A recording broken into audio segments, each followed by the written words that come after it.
मुकेश कुमार सिंह। आप इस नौकरी के लिए एलिजिबल नहीं है? एलिजिबल है, लेकिन सारा डॉक्यूमेंट में हो गया, लेकिन हो गया, आने वाले एग्जाम में इसलिए मैं गलत चीज एक्सेप्ट करूंगा।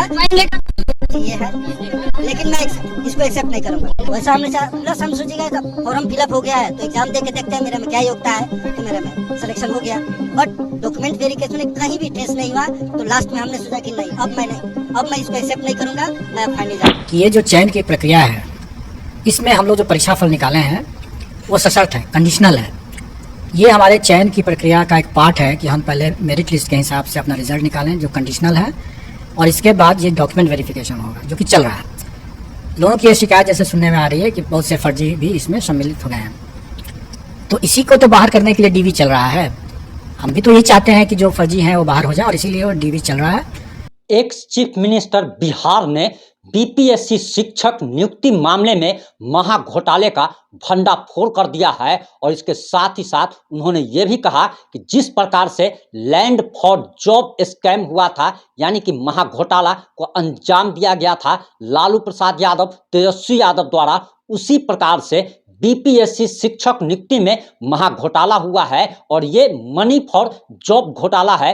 वहीं 50,000 से ज्यादा शिक्षक अभ्यर्थियों ने बीपीएससी ऑफिस को कार्यालय को घेर लिया और इसके बाद लाठीचार्ज की गई। इतना ही नहीं, शिक्षक अभ्यर्थी जिनका बीपीएससी के द्वारा रिजल्ट आ गया है, चयन हो चुका है, उस शिक्षक अभ्यर्थी ने खुद आकर के खुलासा किया है कि दरअसल वो एलिजिबल ही नहीं है और उसे नियुक्ति पत्र तक दे दिया गया है। आगे इस रिपोर्ट में हम तमाम बातें आपको बताने जा रहे हैं, जिससे आपको समझ में आ जाएगा कि ये घोटाला बहुत बड़ा घोटाला है। ठीक उसी प्रकार से जैसे कि रेलवे में लैंड फॉर जॉब के मामले में हुआ था, और उसी प्रकार से इस घोटाले को अंजाम दिया गया।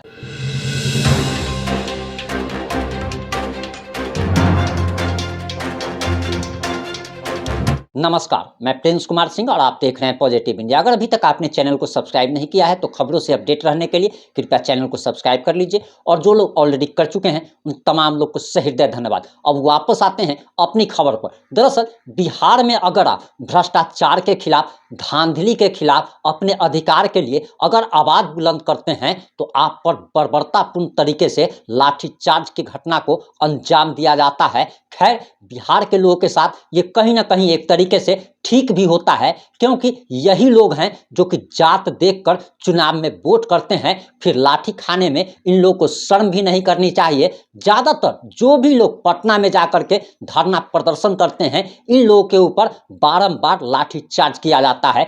वहीं आपको बताते चले कि बीपीएससी शिक्षक नियुक्ति घोटाला अब सामने आ चुका है, और इसको सामने आने के बाद जब नेशनल मीडिया चैनल ने बीपीएससी के अध्यक्ष अतुल प्रसाद से जाकर के जब बातें की, तब उन्होंने कहा और इस बात को साफ साफ स्वीकार भी किया, जो कि आपने वीडियो के शुरुआत में सुन लिया होगा। उन्होंने इस बात को स्वीकार किया कि दरअसल धांधली की सूचनाएं आ रही है, स्पष्ट सूचना हो रही है, पुष्टि भी इस चीज की हो रही है, और इसी के लिए हम डीवी कर रहे हैं, यानी कि डॉक्यूमेंट वेरिफिकेशन कर रहे हैं, काउंसलिंग कर रहे हैं। और जिन लोगों का 1,22,000 लोगों का चयन किया गया है, वो ये ना समझे कि उनका चयन शिक्षक के रूप में हो चुका है, बल्कि उनका डॉक्यूमेंट वेरिफिकेशन, काउंसलिंग और जो भी प्रक्रिया बाकी बची हुई है उसमें पास आउट होने के बाद ही उनका अंतिम रूप से चयन किया जाएगा। आपको बताते चले कि बहुत सारे लोग बीपीएससी का रिजल्ट आने के बाद मिठाई बांट रहे हैं, खुशी मना रहे हैं,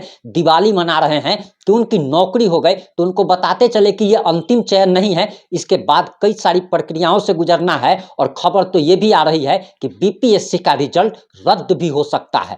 वहीं आपको जानकारी देते चले कि एक मुकेश कुमार सिंह नाम के व्यक्ति हैं, जिनका वीडियो आपने शुरुआत में देख लिया होगा, झारखंड के रहने वाले हैं, और इनका चयन बीपीएससी का जो रिजल्ट आया है उसमें हो चुका है, डॉक्यूमेंट वेरिफिकेशन भी इनका हो चुका है, काउंसलिंग भी इनका हो चुका है, और काउंसलिंग के बाद जब इनको ज्वाइनिंग लेटर दे दिया गया उसके बाद ये सामने आते हैं, और ये इन्होंने कहा, इस बात का इन्होंने पोल खोल करके रख दिया कि ये एलिजिबल ही नहीं है, और इसके बावजूद भी इनका चयन चयन किया गया है, इन्होंने ईमानदारी की मिसाल पेश कर दी है, क्योंकि किसी को सरकारी नौकरी मिलना कितना मुश्किल काम है और सरकारी नौकरी पाने के लिए लोग क्या क्या नहीं करते। वहीं मुकेश कुमार सिंह जो कि झारखंड के रहने वाले हैं, इनको नौकरी मिल जाने के बावजूद भी इन्होंने कहा कि गलत रास्ते से जो मुझे नौकरी मिली है मैं इसको स्वीकार नहीं करता हूं और मैं इस नौकरी को नहीं करूंगा। यानी कि नौकरी मिलने से पहले ही इन्होंने रिजाइन दे दिया। और अब इस बात से आप इस बात को समझने की कोशिश कीजिए। हमने आपको बताया कि बीपीएससी के अध्यक्ष अतुल प्रसाद ने क्या बताया कि अगर धांधली रिजल्ट में हो गई है, एग्जाम में अगर हो गई है, तो डीबी में यानी कि डॉक्यूमेंट वेरिफिकेशन और काउंसलिंग में उन लोगों का पोल खुलेगा और उन लोगों की छटनी कर दी जाएगी जिन लोगों ने धांधली करके इस परीक्षा को पास किया है। लेकिन अब इस बात से आप समझने की कोशिश कीजिए कि मुकेश कुमार सिंह सामने आते हैं, कहते हैं हमारा डीबी हो चुका है, हमारा काउंसलिंग हो चुका है, हमारा पूर्ण रूपेण से सिलेक्शन हो चुका है। तो आखिर अतुल प्रसाद कहीं ना कहीं झूठ बोल रहे हैं। और सबसे बड़ी बात तो यह है कि बिहार के ex chief minister Jitan Ram Manjhi सामने आए हैं और उन्होंने सोशल मीडिया पर एक पोस्ट साझा किया है और उन्होंने लिखा है कि दरअसल ये लैंड फॉर जॉब स्कैम की तरह ही BPSC money for job scam किया गया है।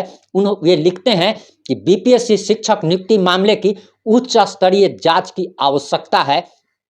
आरक्षण की अनदेखी कर यह नियुक्ति रेलवे के लैंड फॉर जॉब के तर्ज पर जॉब स्कीम के तहत की गई है। पैसा दो, सरकारी नौकरी लो, घोटाले की उच्च स्तरीय जांच होनी चाहिए। बिहार सरकार ने युवाओं का बेड़ा गर्क कर दिया है। और जीतन राम मांझी का ये आरोप कहीं ना कहीं सही भी लग रहा है, क्योंकि जिस प्रकार से शिक्षक अभ्यर्थी सामने आकर के खुद ब खुद पोल खोल दे रहे हैं, इससे ये बात साबित होती है कि बहुत बड़ा घोटाला हुआ है। और कितना बड़ा घोटाला हुआ है ये हमने कल के रिपोर्ट में आपको आंशिक रूप से बताया था, लेकिन आज आप इस बात को जान लीजिए कि दरअसल ये पूरा घोटाला जो अंजाम दिया गया है ये पैसे के लिए और पार्टी के विस्तार के लिए किया गया है। अभी आने वाले समय में झारखंड हो या फिर मध्य प्रदेश हो या फिर उत्तराखंड हो, ऐसे तमाम राज्य हैं, या फिर यूपी हो या फिर लोकसभा चुनाव, काफी सारे चुनाव नजदीक हैं और चुनाव को देख करके ही ये सारी तैयारियां की गई थी। और इस बात जरा समझने की कोशिश कीजिए कि 1,70,000 शिक्षकों की जो वैकेंसी निकाली गई थी, इसमें 1,22,000 लोगों का जिन लोगों का चयन किया गया है, इसमें से मात्र 10 से 15% बिहार के लोग हैं, बाद बाकी झारखंड के लोग हैं, यूपी के लोग हैं, दूसरे राज्यों के लोग हैं।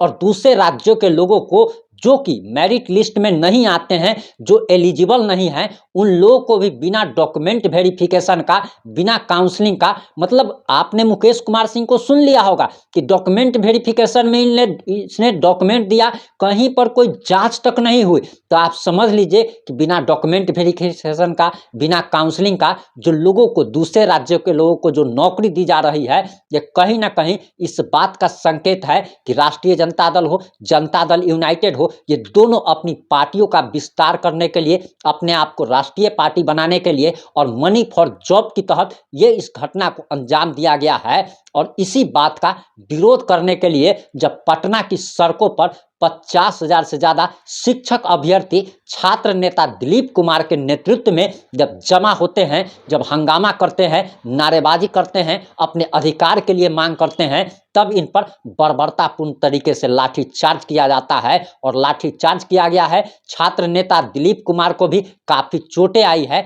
वहीं आपको बताते चले कि अब इसको लेकर बवाल मचना शुरू हो गया है और पूरा का पूरा बीपीएससी रिजल्ट रद्द हो सकता है। ये लोग नीतीश कुमार हो, तेजस्वी यादव हो, लालू प्रसाद यादव हो, तेज प्रताप यादव हो, ये सब सिर्फ बिहारी का यूज करना जानते हैं, बिहार के लोगों से वोट लेना जानते हैं। लेकिन जब रोजगार देने की बात आती है तो ये लोग अपने रिश्तेदारों को और मतलब दूसरे राज्यों को, आप इस बात से जरा समझने की कोशिश कीजिए कि इस राज्य में कितनी बेरोजगारी है कि मजदूर प्रोड्यूसर स्टेट बन चुका है। इस राज्य के लगभग 4 करोड़ से ज्यादा लोग बाहर जाकर के नौकरी कर रहे हैं, मजदूरी कर रहे हैं। लेकिन अपने राज्य में जब कोई वैकेंसी आती है तो दूसरे राज्यों के लोगों को जो कि एलिजिबल नहीं है उनको प्राथमिकता दी जा रही है। और सिर्फ इसीलिए ताकि ये लोकसभा का चुनाव में इन लोगों को ज्यादा से ज्यादा सीटें आए, ये लोग दूसरे राज्यों में भी अपना कैंडिडेट पेट खड़ा कर सके और सब का सब वोट बैंक की राजनीति।